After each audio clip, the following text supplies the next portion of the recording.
믿음이 강한 우리는 마땅히 믿음이 약한 자의 약점을 담당하고 자기를 기쁘게 하지 아니할 것이라.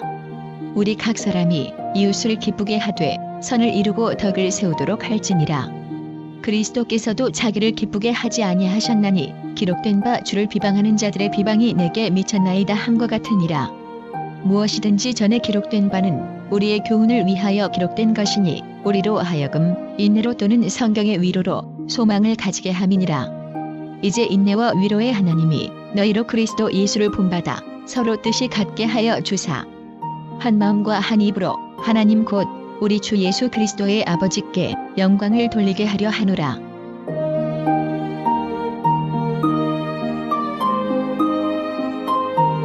(2012년) 우리나라에서 개봉된 프랑스 영화 앵뚜샤블이 흥행에 성공하면서 숱한 화제를 뿌렸던 적이 있습니다. 앵뚜샤블이라는 이 제목이 암시하고 있는 것처럼 감히 범접할 수 없는, 넘어설 수 없는, 가까이 할 수 없는, 손이 닿지 않는 언터처블한 그런 극과 극에 속한 두 계층이 하나로 묶여지는 그런 놀라운 그 장면을 우리에게 보여주고 있습니다. 어떻게 해서 어울릴 수 없는 이 두 부류의 사람들이 서로 우정을 깊이 나누면서 관계를 형성할 수 있게 되었을까? 그 두 사람은 서로 아주 극한 대비를 보여줍니다. 최상위 1%의 귀족, 그리고 최하위 1%의 전과자. 벌써부터 서로 그 차이가 넘나들 수 없는 그런 수준임을 알려주고 있습니다. 백인과 흑인, 그리고 억만장자와 백수건달의 무일푼 거렁뱅이, 전신 마비가 되어 중증 장애를 가지고 있는 사람과 자유로운 영혼을 가지고 자기 멋대로 살아가는 정상인, 어떻게 보면 이 두 사람의 차이를 그 무엇으로 해결해 줄 수 있을까? 도저히 상상이 안 될 정도의 그러한 사이지만 시간이 갈수록 서로 상대방을 이해하게 되고, 그리고 상대방의 입장에서 생각하고 행동하기 시작하면서 상대를 배려하는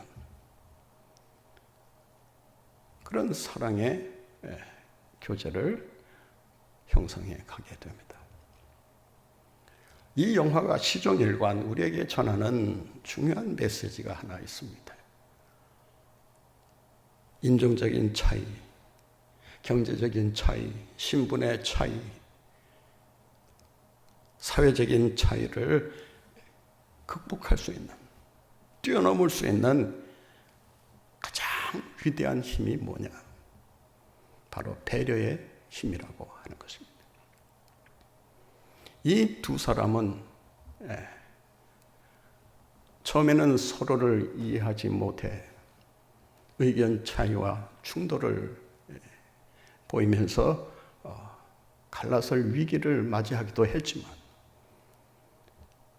어느 순간부터인가 상대방을 이해하기 시작하면서 상대방의 입장에서 생각하고 행동하기 시작하면서부터 두 사람의 사이가 점점 가까워지게 되고, 나중에는 때려야 뗄 수 없는 그런 밀접한 관계로 발전해 나가는 것을 보게 됩니다. 이 영화가 감동적인 것은 소설의 입각해서 만든 영화가 아니라 실화를 바탕으로 한 영화였기에 이 영화를 보는 사람들에게 큰 감동을 불러일으켰습니다. 그 영화의 마지막 장면을 보면 이 실존 인물인 두 사람이 등장하면서 그동안에 있었던 일을 수레하면서 어떻게 해서 여기까지 오게 되었는가를 담담하게 소개하고 있습니다. 이 모든 차이를 넘어설 수 있는 힘이 무엇인가라고 했을 때 한마디로 배려의 힘이라고 강조하고 있는 것입니다. 우리가 이 세상 속에서 살아가면서 때로는 다른 사람들을 배려하기도 하지만 또 배려를 받는 입장에 설 때가 있습니다. 서로 배려하고 배려를 받는 상황 속에서 서로의 관계가 돈독해지고 서로 신뢰하게 되면서 서로 깊은 관계를 맺게 되는 것입니다. 만약 배려라는 것이 우리의 삶 속에 그리고 이 사회 속에 존재하지 않는다면 어떻게 될까? 그 혼란과 무질서를 우리가 무엇으로 표현할 수 있겠습니까? 언택트 시대 속에서 비대면하고 비접촉해야만 하는 이런 상황 속에서 과연 우리가 이 상황을 어떻게 극복해 나갈 수 있는 것일까? 이런 상황 속에서 서로를 배려하는 것조차 못하게 된다면 우리의 삶은 그지없이 삭막한 정도가 아니라 살벌한 그런 상황으로 치닫게 될 것입니다. 오늘 본문 말씀에 보면 그리스도인들이 누구냐라고 했을 때 한마디로 이렇게 정의를 내립니다. 그리스도란, 그리고 그리스도를 믿는 사람들이란 상대방을 기쁘게 하기 위해 존재하는 자들이다. 예수 그리스도께서 자기를 기쁘게 하지 아니하시고 남을 기쁘게 하시기 위해 일생을 사신 것처럼 그 예수 그리스도를 따르는 제자들이라고 한다면 마땅히 예수를 본받아 자기를 기쁘게 하는 자가 아니라 남을 기쁘게 하는 일을 위해서 배려에 힘써야 한다는 것을 말씀하고 있습니다. 왜 배려하며 살아야 하는 것일까요? 오늘 본문 말씀에 보면 우리의 신앙생활의 중심에 배려가 있어야 하는 이유를 이렇게 말씀하고 있습니다. 세 가지 목적이 있기 때문이라는 것입니다. 본 말씀 2절을 같이 보시겠습니다. 우리 각 사람이 이웃을 기쁘게 하되 선을 이루고 덕을 세우도록 할지니라. 이웃을 기쁘게 하되 선을 이루고, 선을 이루기 위한 목적이 있기 때문에 우리가 더더욱 남을 배려하고 남을 기쁘게 하기 위해 힘쓰는 삶을 살아야 한다는 것입니다. 여기서 말하는 선이란 어떤 착한 행동을 말하는 것이 아닙니다. 어떤 선한 행실을 가리키는 말이 아닙니다. 여기서 선이란 오로지 남을 기쁘게 하고 남을 만족시키기 위해 애쓰는 삶을 가리킵니다.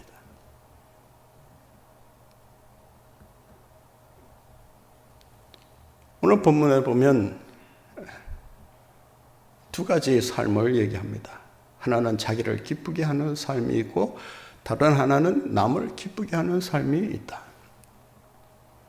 진정한 배려는 자기를 기쁘게 해서는 안 되고 남을 기쁘게 하는 삶이어야 한다.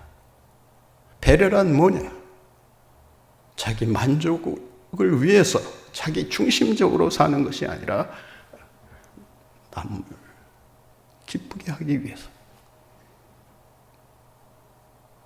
오로지 이타적인 그런 사랑을 베풀며 사는 삶이라는 것을 우리에게 말씀하고 있습니다.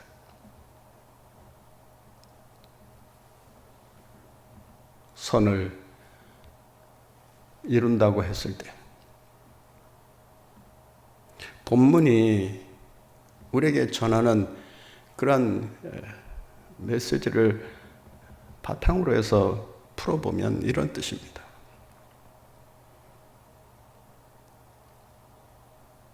선하게 사는 삶이란 남을 기쁘게 하면서 사는 삶이다.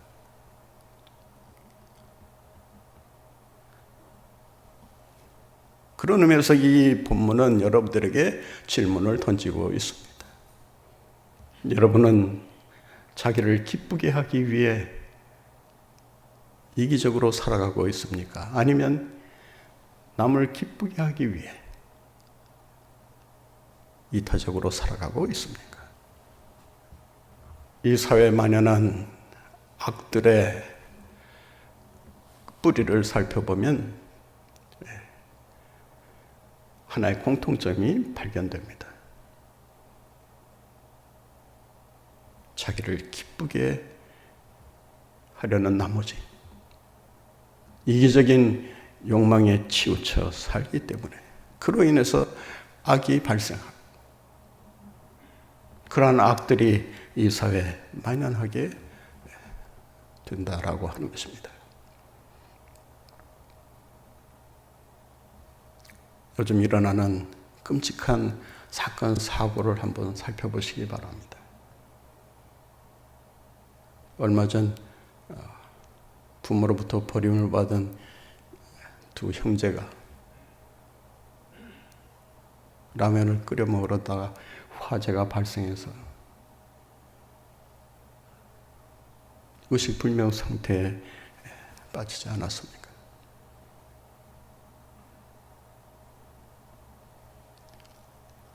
이런 불행한 일들이 왜 우리 주위에서 일어나고 있는 것일까요? 뭐 그뿐이겠습니까? 끔찍한 살인 사건을 비롯해서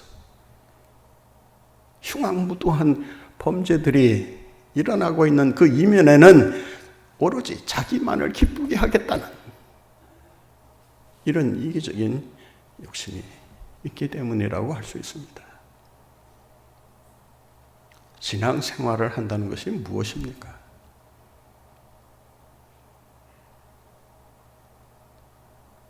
아무리 오래 믿고 잘 믿는다 해도 그 신앙의 기본이 자기 중심적이라면 그 신앙은 더 이상 신앙이라고 할 수가 없는 것입니다. 왜냐하면 신앙이라고 하는 것은 그 자체가 자기 중심적이지 않기 때문에 그렇습니다.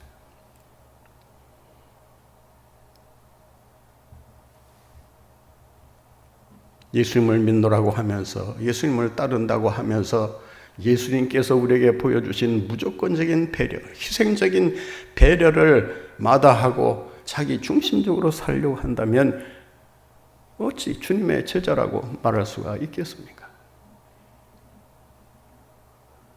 믿는다는 말 자체가 부끄러울 따름이라고 할 수 있습니다.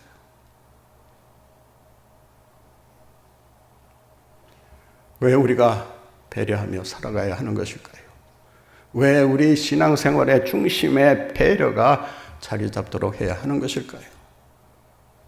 본말씀 2절을 다시 한번 보시기 바랍니다. 이웃을 기쁘게 하되 선을 이루고 덕을 세우도록 할지니라.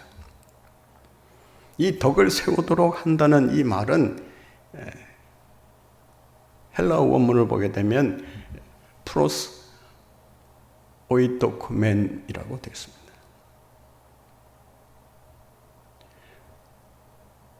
이 오이코도멘이라고 하는 이 단어는 이 덕을 세운다는 의미보다는 집을 건축하고 건설할 때 사용되는 말입니다.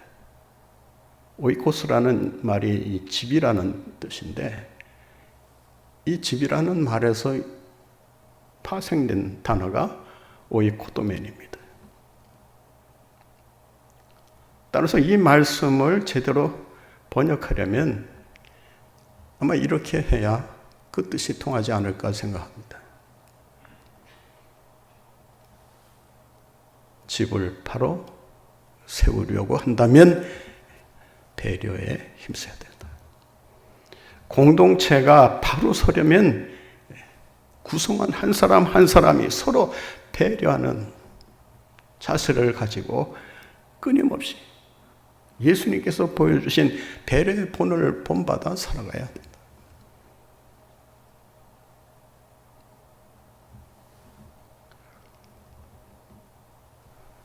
공동체가 아름다운 공동체로 발전해 나가려면 반드시 배려가 뒤따라야 합니다. 왜냐하면 우리 인간은 약하기 때문입니다. 불완전하기 때문입니다. 배려가 필요한 사람들이기 때문에 그렇습니다. 아무도 온전한 자가 없다라고 했을 때 그들에게 필요한 것이 무엇이겠습니까? 그들의 약점을 담당해 줄 수 있는 배려하는 삶이 아니겠습니까? 여러분이 배려하느냐 그렇지 않느냐에 따라서 교회 공동체의 이미지가 결정됩니다. 세상 사람들은 교회를 평가할 때 무엇을 보고 하는지 아십니까? 그리스도인들이 이 세상 속에서 믿는 사람이든 안 믿는 사람이든 이 세상을 향해서 배려하고 살고 있는가? 성도들에게서 배려를 찾지 못한다면 교회에 대한 부정적인 평가가 반드시 내려질 수밖에 없습니다. 이번 코로나 사태 속에서 교회가 힘써야 하는 일이 고통당하는 이웃에 대한 배려를 교회가 어떻게 해결해 주느냐라고 하는 것입니다.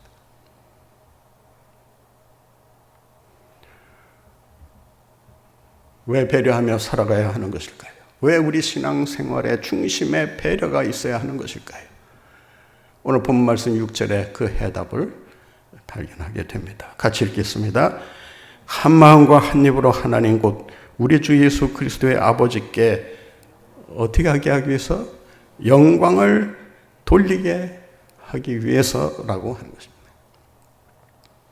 여러분의 배려가 궁극적으로는 하나님께 영광을 돌리는 행위가 된다는 것입니다. 인생의 목적이 무엇입니까? 하나님을 영화롭게 하는 거 아니겠습니까? 그리고 그분을 영원토록 즐거워하는 것이 아니겠습니까? 그분을 높이기를 원하고 그분을 찬양하기를 원하고 그분이 영광을 받으시기를 원한다고 한다면 마땅히 하나님의 백성들은 배려하는 삶을 살아가야 하는 것입니다.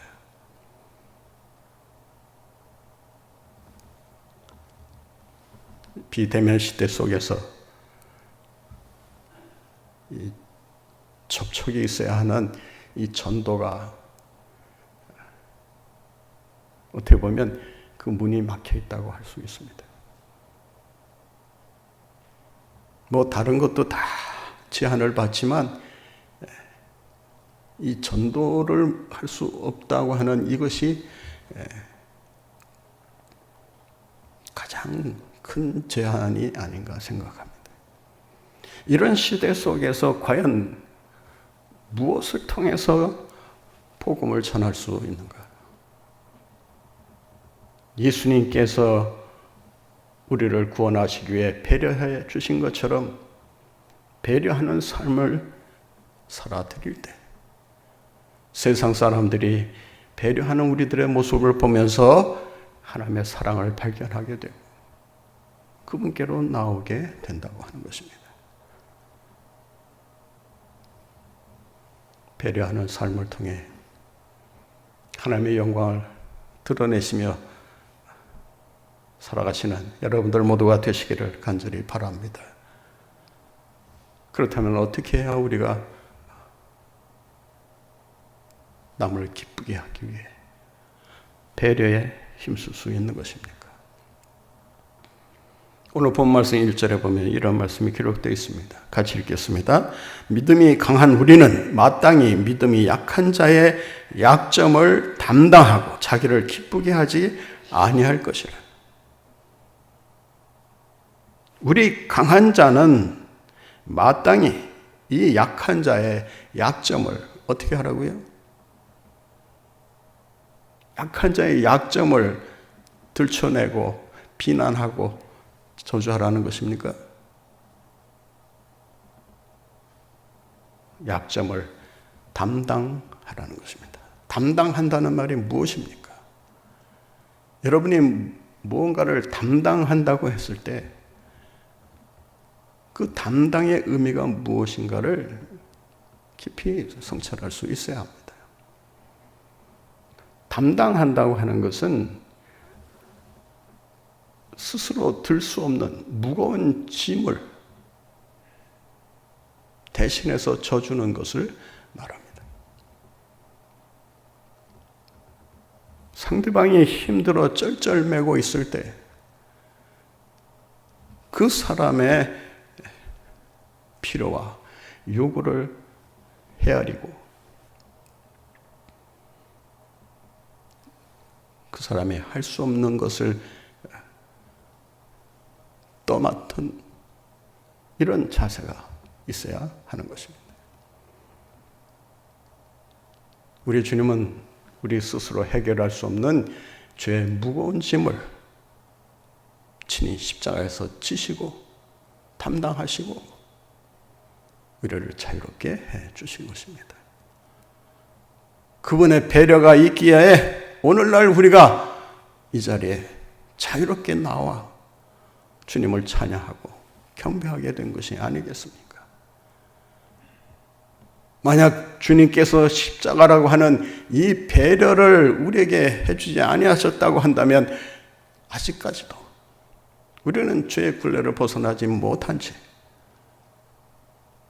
이기적인 욕망에 사로잡혀 살아갈 수밖에 없게 되었을 것입니다.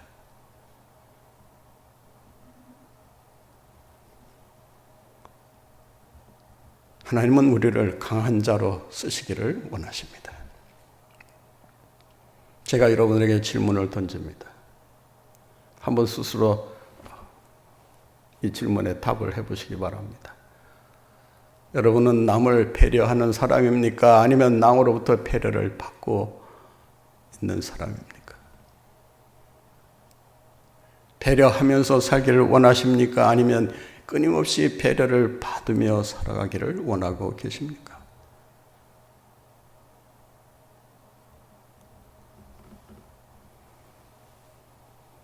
오늘 본 말씀에 보면 주님은 한 번도 자신의 만족을 위해 누군가로부터 배려를 받으려고 하시지 않았다고 하는 것입니다. 그는 끊임없이 배려하고 죽기까지 배려하면서 자기의 모든 것을 다 내놓으시고 우리를 배려해 주신 것입니다.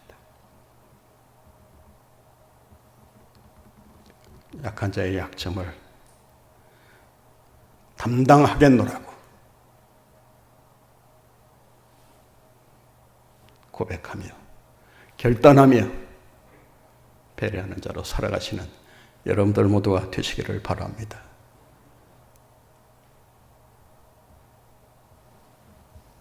믿음의 강한 자가 되어야 합니다. 지식의 강한 자가 되어야 합니다. 물질의 강한 자가 되어야 합니다.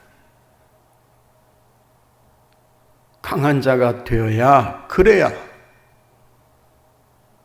격려받는 대신에 격려하며 배려하며 살아갈 수 있습니다. 우리가 격려하며 살기 위해서는 어떻게 해야 되는 것입니까? 배려에 힘쓰기 위해서 우리가 실천해야 될 일이 있습니다. 그것은 자신의 특권을 내려놓는 것입니다.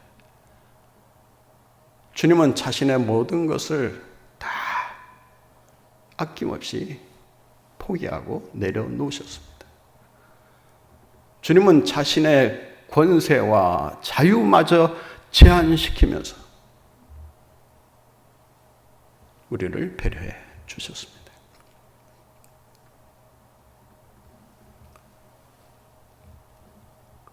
요즘 특권을 가지고 있다는 사람들, 기득권을 손에 쥔 사람들의 행태를 보면 실망스럽기 그지없습니다. 약한 자의 약점을 담당하기보다는 무시하고 그들을 밟아 짓뭉갤 생각만 하고 있습니다. 그뿐만 아니라 진실과 정의를 왜곡하면서 자신의 권력을 언제까지나 붙들고 그 권력을 행사하며 살겠다고 하는 이런 사악한 이 무리들이 판치고 있는 것을 우리가 보게 됩니다.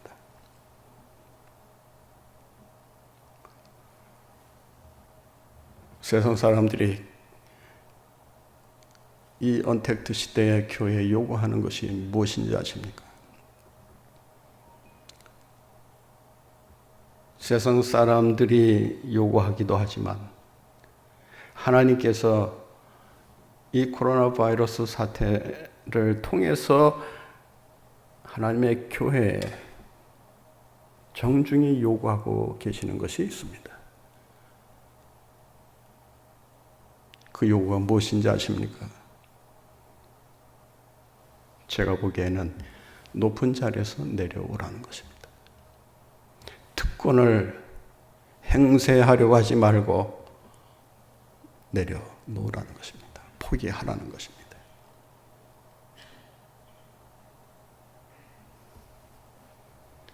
세상 사람들은 교회가 너무 자신들의 특권만을 주장하고 자기 주장만을 앞세운다는 말들을 쉽게 하고 있습니다. 다 맞는다고 말할 수는 없지만 만에 하나라도 교회가 세상 사람들에게 뭔가 어떤 특권을 누리는 공동체로 인식되어진다면 그것처럼 불행한 일은 없을 것입니다. 왜냐하면 교회 역사를 보면 교회가 높아졌을 때 그 기득권을 쥐려는 나머지 많은 불행한 일들을 만들어냈기 때문입니다. 교회가 이런 결단을 한시 앞이 내리지 않는다면 세상 사람들로부터 외면당할 수도 있다는 것을 반드시 기억할 수 있어야 합니다. 어떻게 해야 우리가 남을 배려하며 그리스도께서 보여주신 그 희생적인 배려의 삶을 살아갈 수 있을까요?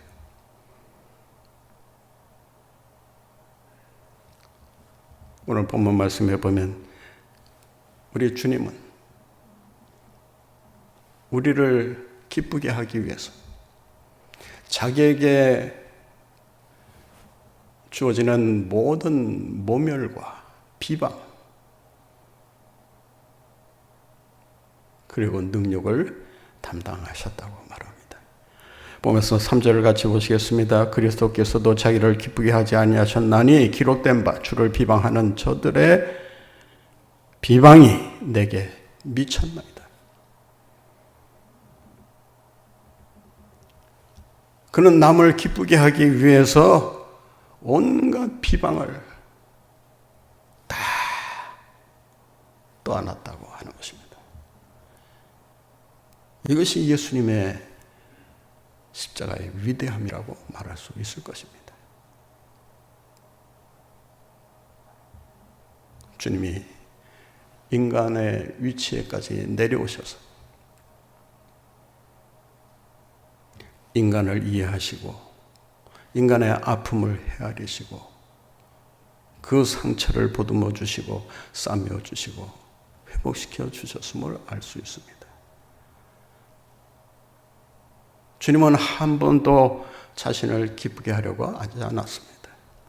오로지 고통 중에 있는 인간들을 건져내시기 위해서 우리를 기쁘시게 하려고 하는 그 일에만 모든 초점을 맞추고 사셨다고 하는 것입니다. 우리는 대부분 배려한다 하면 자기가 무언가를 가졌기 때문에 남보다 더 많은 것을 배웠기 때문에 그래서 그 위치에서 그런 형편에 놓여있지 않는 사람들을 배려한다고 생각합니다. 그런데 진정한 배려라고 하는 것은 가장 먼저 그 사람보다 더 낮은 자리에까지 내려와야 한다는 것입니다. 그래야만 상대방의 처지가 보이고 상대방의 입장이 보이고 상대방의 삶이 보이는 것입니다. 그 사람보다 더 낮은 자리에 내려오지 아니하고 그 사람을 배려한다.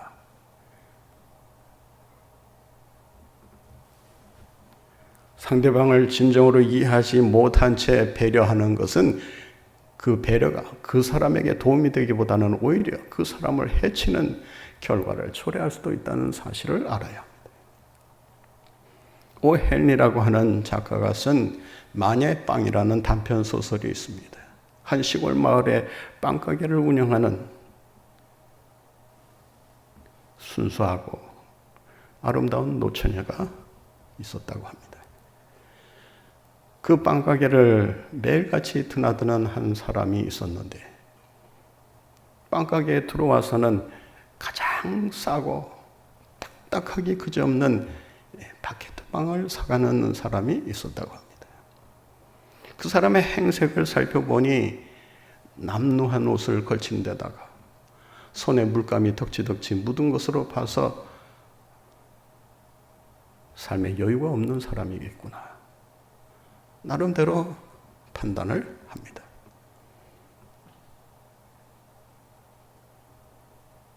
값싸고 딱딱하게 그지없는 그 빵을 먹으면서 살아갈 그 사람의 그 삶을 생각해 보니까 마음이 아파서 견디지를 못하게 됐다고 합니다. 어떻게 하면 저 사람을 기쁘게 해줄 수 있을까? 그래서 그 사가려는 그 빵 속에 버터를 듬뿍 이렇게 발라 주었다고 합니다. 그 빵을 사가는 그 남자를 물끄러미 바라보면서 혼자 만면에 미소를 짓습니다. 저 사람이 돌아가서 저 빵을 뜯어먹을 때 얼마나 좋아할까. 입에 살살 녹는 버터가 그 빵과 함께 그의 입맛을 만족시킬 때 먹으면서 얼마나 기뻐할까. 그래서 자기가 한 일에 대해 나름대로 그래도 오늘 좋은 일 했다. 그래도 배려했다. 이런 생각을 품었다고 합니다. 그런데 얼마 지나지 않아서 이 사람이 그 빵을 들고 오더니 주인 앞에 내동댕이 치면서 욕지거리를 하더랍니다.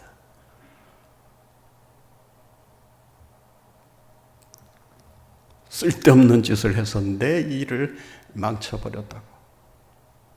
그냥 불같이 화를 내면서 닦아 세우는데 영문도 모른 채 그 사람의 화를 다 받아줄 수밖에 없었다고 합니다. 그 이유를 알아보니까 이런 것이었습니다.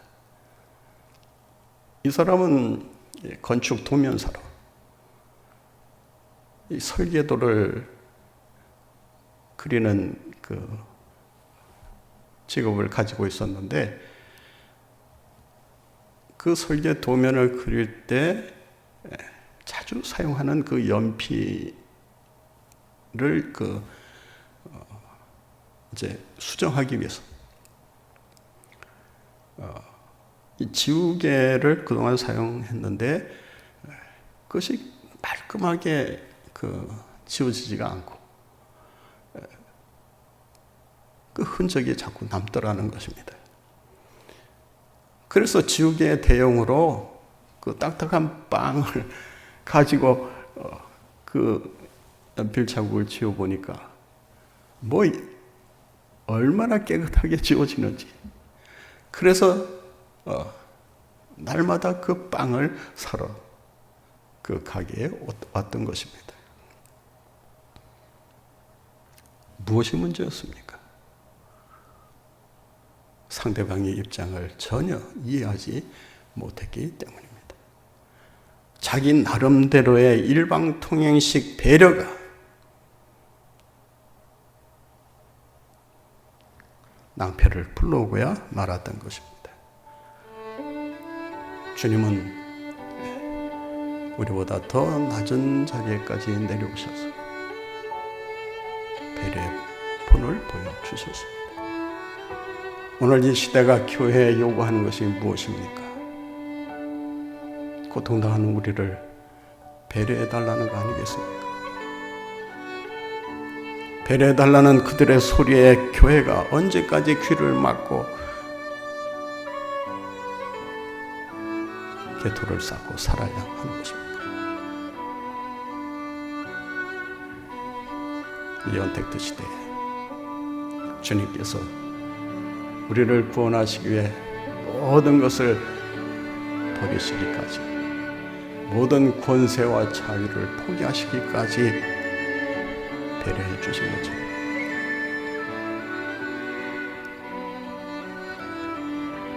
이 세상에 고통당하는 사람들을 찾아가 주님의 사랑으로 배려하는 가운데 보다 아름다운 세상으로 변화시켜 나가는, 그리하여 하나님께 영광을 돌리며 살아가시는 여러분들 모두가 되시기를 간절히 바랍니다.